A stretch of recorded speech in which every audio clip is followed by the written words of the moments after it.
नमस्कार दोस्तों, आज की शुरुआत उत्तराखंडी परिवार हो, छुट्टी का दिन हो और भट्ट की चटनी ना बने, थोड़ा सा अटपटा लगता है ना। तो आज की शुरुआत हमारे घर में भट्टों की चटनी, जिसके लिए मैं ये काले भट्ट जो हैं उनको तवे पे भूज रहा हूँ, क्योंकि अब पहले की तरह तो है नहीं कि राख में भूजा जाए, चूल्हे में भूजा जाए, जिससे उसका स्वाद ही बिल्कुल ऐसा होता है कि उसके आप कंपेयर नहीं कर सकते। पर यहाँ शहरों में उसका एक ऑल्टरनेट है कि इसको हम तवे में भूज लेते हैं, गैस के ऊपर रखा हुआ है। और इस भट्टों की चटनी के साथ में गैस की भरवा रोटी। तो गैस की भरवा रोटी के लिए प्रेशर कुकर में गैस रात भर से भीगे थे, उनको उबाल दिया।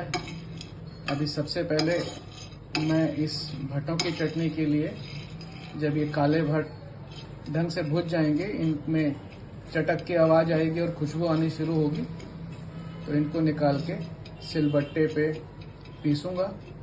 और क्योंकि मैंने पहले ही बताया था कि कुकिंग मेरा एक पैशन भी है और इसको मैं काफ़ी लंबे समय से, जब भी मेरे को मौका मिलता है, उसको ज़रूर करता हूँ। और दूसरी सच्चाई ये भी है कि एक स्ट्रेस बस्टर्स भी है।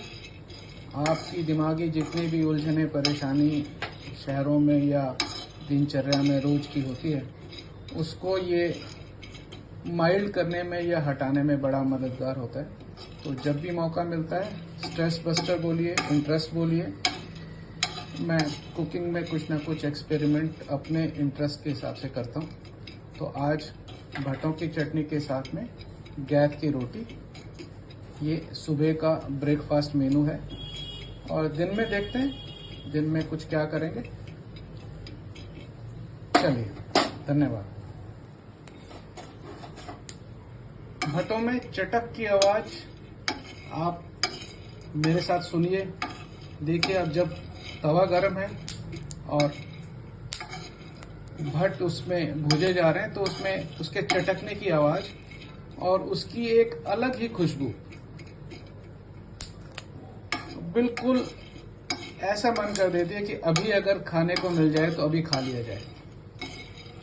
इसके चटकने की जो आवाज है, ये अपने आप में बताता है कि भट्ट लगभग तैयार हैं और इनको कुछ ही देर में उतार कर सिलबट्टे पर रख दिया जाए, जिसमें साथ में हरी मिर्च होगी, लहसुन होगा, अदरक होगा, थोड़ी सी अगर चाहें तो हींग हो सकती है स्वाद के लिए, सभी लोग पसंद नहीं करते।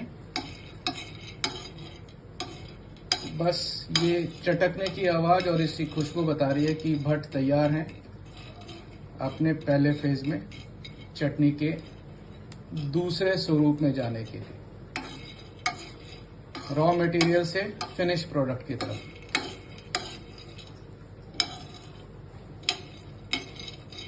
वाह, क्या खुशबू है। आप भी आनंद लीजिए। नमस्कार दगड़ियों। तो अब बारी है, भट्ट मैंने काले भट्ट पहले ही भूज लिए थे भट्ट की चटनी बनाने की। तो उसके लिए मैं पहले अदरक और लहसुन को पीस रहा हूं, क्योंकि अदरक लहसुन को अगर मैं भट्ट के साथ पीसूंगा तो ये पिसेंगे नहीं, ये मिक्सचर में उतने अच्छे ढंग से नहीं पिस पाएंगे। अदरक और लहसुन जो है वो भट्ट के मिक्सचर में ढंग से उस पर फोकस नहीं हो पाएगा, क्योंकि भट्ट जो है भुजे हुए तो वो उछलते हैं पीसने पे, अनलाइक ग्राइंडर, क्योंकि ग्राइंडर के अंदर तो वो बंद होते हैं। यहाँ सिलबट्टे पे उनको मैनेज करना जरा मुश्किल हो जाता है, इसलिए इनको पहले पीस लेते हैं। दरदरा पीसना है। यहाँ भी चटनी जो है वो बारीक नहीं पीसी जाएगी, क्योंकि अगर बारीक पीसेंगे तो उसमें झाग बन जाता है और वो खाने में बहुत स्वादिष्ट भी नहीं होती, और 1 या 2 दिन के अलावा उसमें फिर अजीब सी गंध आ जाती है। दरदरी होती है तो वो 1 आध दिन चल जाती है। अदरक लहसुन के साथ में हरी मिर्च। अब ये यहाँ मिर्चों का कंटेंट जो है वो आपके स्वाद के ऊपर निर्भर करता है कि आप मसाला तेज खाना पसंद करते हैं या कम में संतुष्ट हो जाते हैं। वैसे चटनी का मतलब है थोड़ा चटपटा ही, क्योंकि चटनी अगर सलवली सी होगी और उसमें तीखापन नहीं होगा तो चटनी जो है वो चटनी की तरह से नहीं ली जाएगी। फिर तो थोड़ा चटपटा होना तो चलता है। इसको दरदरा ही पीसेंगे, इसका बारीक पेस्ट नहीं बनाना है। बस यह है कि मुंह में बहुत ज्यादा इसके लफड़े जो है वो लगे ना। अब बारी आती है भुजे हुए भट्ट की। यहां थोड़ी मेहनत ज्यादा है, क्योंकि एक तो इनको दरदरा पीसना है और दूसरा इनको सिलबट्टे से भागने से बचाना है ताकि ये सारे पिस जाएं। नमक इसमें हम थोड़ी देर में मिलाएंगे। पहले इसको थोड़ा क्रश कर लेते हैं ताकि नेक्स्ट स्टेप में जब हम इसको थोड़ा और बारीकी की तरफ ले जाएंगे तो पीसने में आसानी रहे।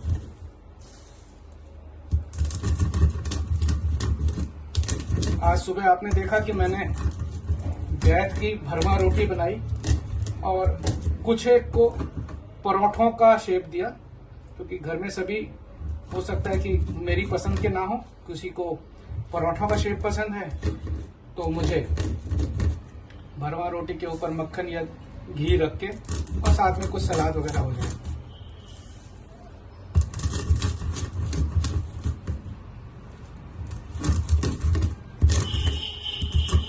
बस यहाँ जो मेहनत है वो पीसने में है कि किसी तरह से ये दरदरे ऐसे पीस जाए कि मुंह में भी ना लगे और भट्टों का जो अपना एक स्वाद है वो भी आता रहे।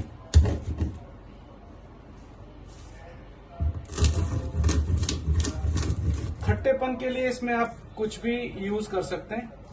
मेरी रिकमेंडेशन तो ये होगी कि अगर आप इसमें नींबू का इस्तेमाल करें, इमली ना करें, अमचूर ना करें, क्योंकि उससे जो भट्टों का टेस्ट है वो टेस्ट कहीं डाइल्यूट हो जाता है और खट्टेपन का जो एजेंट है आपका इमली या अमचूर, उसका टेस्ट जो है वो प्रिवेल करता है। तो बेहतर होगा कि इसमें आप नींबू का इस्तेमाल करें, नेचुरल है और उसका खट्टापन जो है वो किसी के भी टेस्ट को बहुत ज्यादा बदलता नहीं है। एसिडिक है, अपना नेचर तो दिखाएगा, पर फिर भी भट्ट का जो अपना एक टेस्ट और एक कंसिस्टेंसी है उसको खराब नहीं करेगा। इमली डालेंगे तो थोड़ा उसका जो पानी या पल्प होगा वो भट्ट की चटनी का कंसिस्टेंसी चेंज कर देगा। और अगर आप अमचूर डालते हैं तो अमचूर उसको एक बहुत गाढ़ेपन की तरफ ले जाएगा। जैसे ही आप अमचूर डालेंगे तो वो चिपकना शुरू कर देगा। वो ये अमचूर की एक क्वालिटी है और फिर लंबे समय तक उनका स्वाद वैसा नहीं बनता जैसा हमको चाहिए।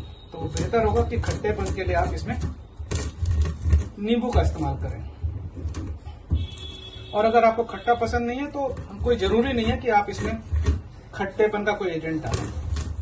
बस कोशिश ये करें कि दरदरा इस तरह से पिसे कि खाते में मुंह में लगे भी ना और आपको भट्ट जो है वो अपना एहसास भी कराते रहें।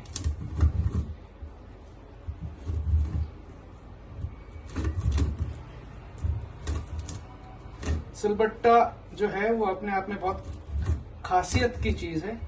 इसमें पिसा हुआ कोई भी काम, चाहे आप मसाले पीस रहे हो, चाहे आप चटनी पीस रहे हो, उसका एक अलग ही स्वाद आता है।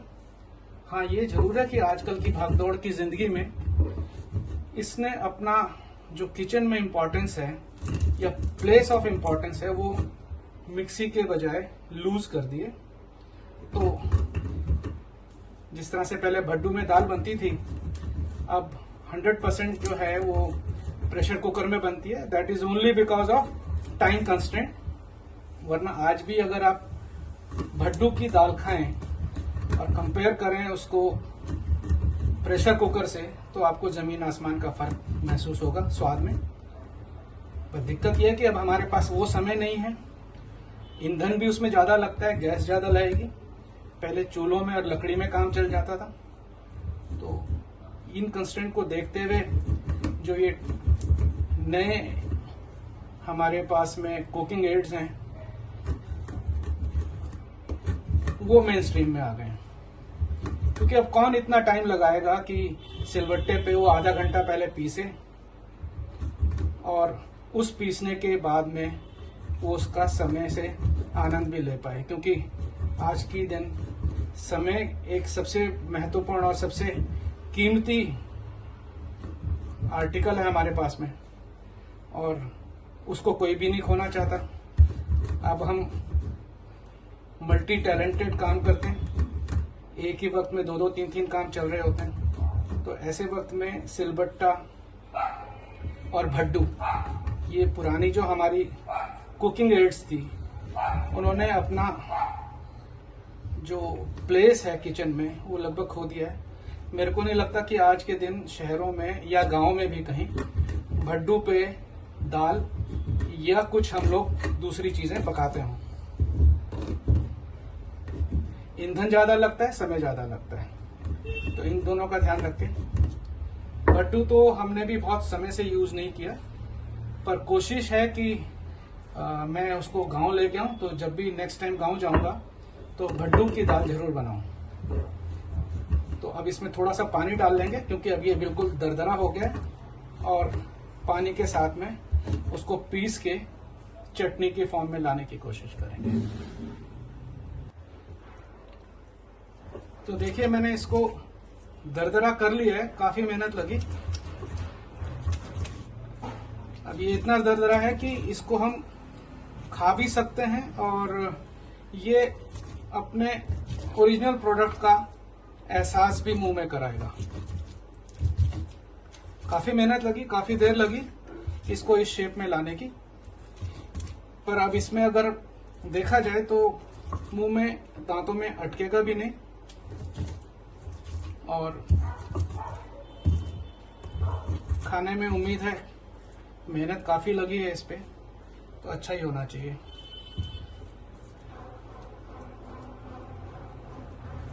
अदरक, लहसुन, हरी मिर्च और भुजे हुए काले भट्ट, चटनी तैयार है साहब। अब इसमें सिर्फ नींबू है, वो जाएगा। तो लीजिए, भट्टों की चटनी तैयार है, और इसमें अब मैं नींबू डाल रहा हूं, तो खट्टापन का भी प्रबंध हो गया। नींबू, हरी मिर्च, लहसुन, अदरक और काले भुजे हुए भट्ट, इसको मिला लेते हैं।